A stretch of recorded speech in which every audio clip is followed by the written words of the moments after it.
15 ऐसे best stock ideas जो budget 2022 के चलते एक बेनिफिट में रह सकते हैं, मैं आपके साथ ये वीडियो में डिस्कस करने वाला हूँ। ये 15 स्टॉक में से 4 स्टॉक ऐसे हैं जो 300 रुपये से नीचे ट्रेड हो रहे हैं, और इनफैक्ट एक स्टोरी तो इलेक्ट्रिक व्हीकल थीम को बिलोंग करती है। चलिए फिर तो बिना टाइम वेस्ट किए बजट के स्टॉक्स का डिस्कशन शुरू करते हैं। टोटल एनर्जी का 50% शेयर गवर्नमेंट 2030 तक टारगेट कर रही है रिन्यूएबल्स के स्पेस से, और हमारा पहला स्टॉक आइडिया भी ऐसा है जो रिन्यूएबल्स के स्पेस पे बहुत एक्टिवली फोकस करता है। जी हाँ दोस्तों, मैं बात कर रहा हूँ टाटा पावर की। टाटा पावर के बिजनेस में लगभग 16% रेवेन्यू रिन्यूएबल्स के सेगमेंट से आता है, और आने वाले टाइम में ये बढ़ने ही वाला है, जो बहुत ही बड़ा प्लस है। हालांकि यहाँ पे वैल्यूएशंस उतने कंफर्टिंग नहीं है, पर लॉन्ग टर्म के लिए ये थीम बहुत ही इंटरेस्टिंग है। टेक्निकली भी अगर मैं टाटा पावर का स्टॉक देखूं तो इनको एक सपोर्ट 210 के लेवल के अराउंड आता है। हमारा दूसरा स्टॉक भी कहीं ना कहीं रिन्यूएबल्स की थीम से जुड़ा हुआ है। आईएक्स ऐसी स्टोरी है ना, जो आने वाले कई सालों के लिए बहुत इंटरेस्टिंग हो सकती है, खास करके अगर बजट में रिन्यूएबल्स के लिए अट्रैक्टिव प्रोविजंस आए। रिन्यूएबल्स और ग्रीन एनर्जी के चलते काफ़ी बायर्स ऐसे प्लेटफॉर्म्स एक्सप्लोर कर रहे हैं जहां पे इनको ये form of electricity spot prices और इनफैक्ट कम प्राइसेस पे भी मिले। आईएक्स की पावर एक्सचेंज के सेगमेंट में लगभग मोनोपोली है, और इन्हीं सारे फैक्टर्स के चलते यहाँ पे एक स्ट्रॉन्ग टेलविंड खड़ा हो जाता है। टेक्निकली आईएक्स को सपोर्ट है 238 के लेवल्स पे और रेजिस्टेंस है 268 के लेवल्स पे। तो जब तक ये स्टॉक 268 के ऊपर ब्रेकआउट नहीं दिखता, ये साइडवेज ही घूमता रहेगा। तीसरा हमारा स्टॉक कहीं ना कहीं अगेन इन लाइन है गवर्नमेंट के क्लीन एनर्जी और पेट्रोल पे डिपेंडेंसी कम करने के विजन पे। ये स्टॉक एक क्लियर कट बेनिफिशियरी है इथेनॉल ब्लेंडिंग प्रोग्राम का, और मैं बात करने वाला हूं प्राज इंडस्ट्रीज की। फंडामेंटली 68% इनके रेवेन्यूज ये बायो एनर्जी से डिराइव करते हैं, जो आने वाले टाइम में एक बहुत ही बड़ी थीम में मैनिफेस्ट कर सकता है। और जस्ट इन केस अगर आप प्राज इंडस्ट्री का खुद इंडिपेंडेंटली डिटेल में फंडामेंटल एनालिसिस करना चाहते हो तो मेरा स्टॉक अड्डा विद जनक का ऐप जरूर डाउनलोड कीजिए। ये दोनों ही प्लेटफॉर्म्स पे अवेलेबल है, एंड्रॉयड और iOS। ये ऐप की कम्युनिटी में लगभग 500 से ज़्यादा मेंबर्स अब तक जुड़ चुके हैं डेली फ्री अपडेट्स के लिए, और ये ऐप को डाउनलोड करने की लिंक मैंने नीचे डिस्क्रिप्शन में तो पेस्ट करके ही रखी है, कमेंट्स में भी पिन करके रखी है।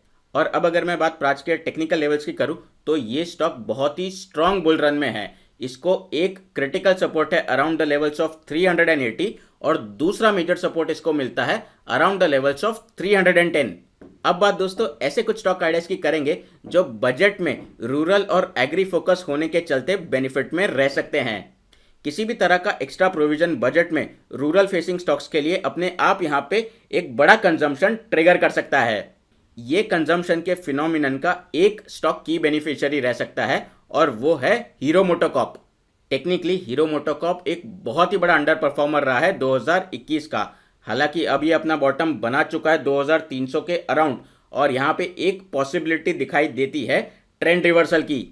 पांचवा हमारा स्टॉक भी रूरल और एग्री थीम का की बेनिफिशियरी है, और हम बात करने वाले हैं एस्कॉर्ट्स लिमिटेड की।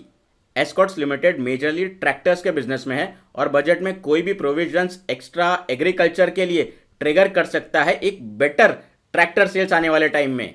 टेक्निकली एस्कॉर्ट्स लिमिटेड भी एक बहुत ही स्ट्रॉन्ग बुल रन में है। इसको एक पहला सपोर्ट मिलेगा अराउंड द लेवल्स ऑफ 1830, और दूसरा सपोर्ट मिलेगा around the levels of 1750।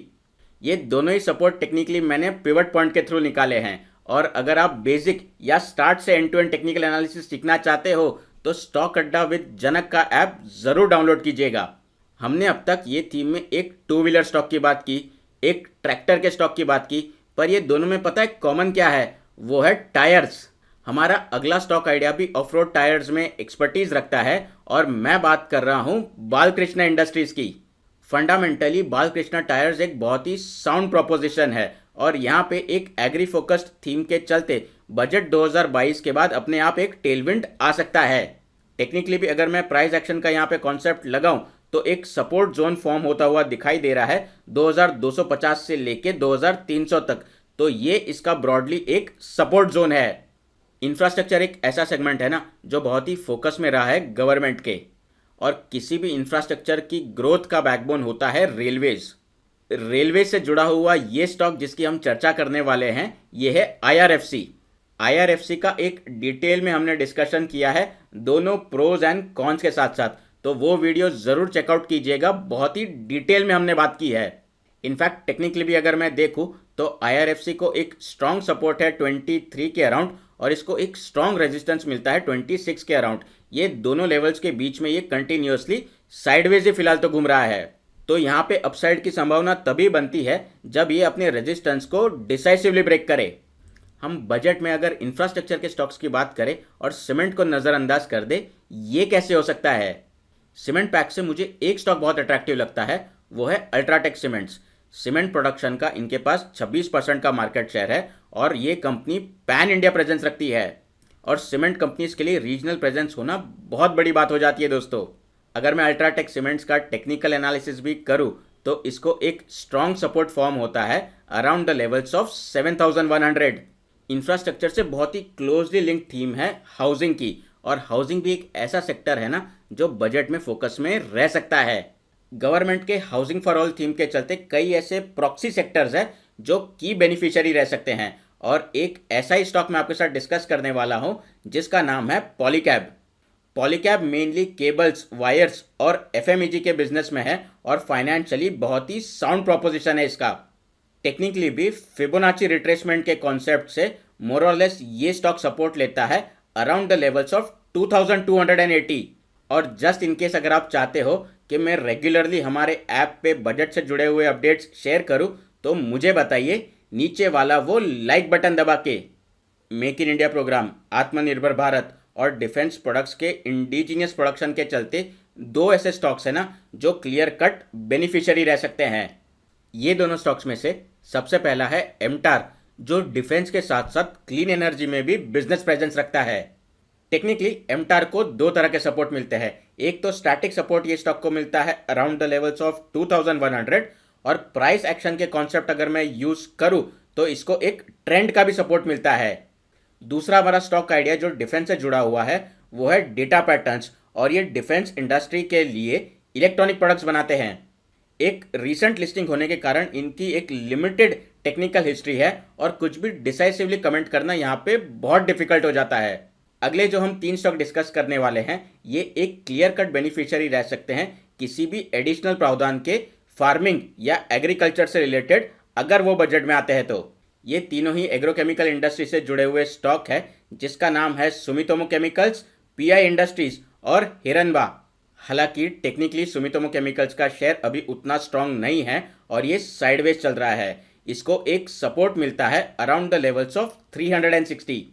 PI industries का शेयर भी टेक्निकली बहुत ही ज़्यादा वीक है। अगर ये स्टॉक 2570 के ऊपर डिसाइसिव क्लोजिंग देता है तभी इसमें तेजी आ सकती है। इसको एक सपोर्ट है around the levels of 2330। But friends, more और लेस ये स्टॉक करंटली एक बेरिश टेरिटरी में है और टेक्निकली यहाँ पे बहुत ज़्यादा कॉशियस रहिएगा।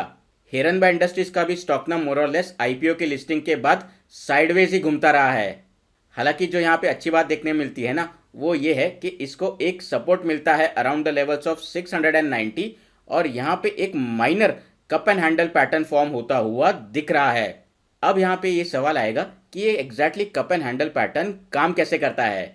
तो अगर आप कप एंड हैंडल पैटर्न के बारे में ज़्यादा समझना चाहते हो तो हमारा टेक्निकल एनालिसिस का कोर्स जो ऐप पे अपलोडेड है ज़रूर एक्सप्लोर कीजिए।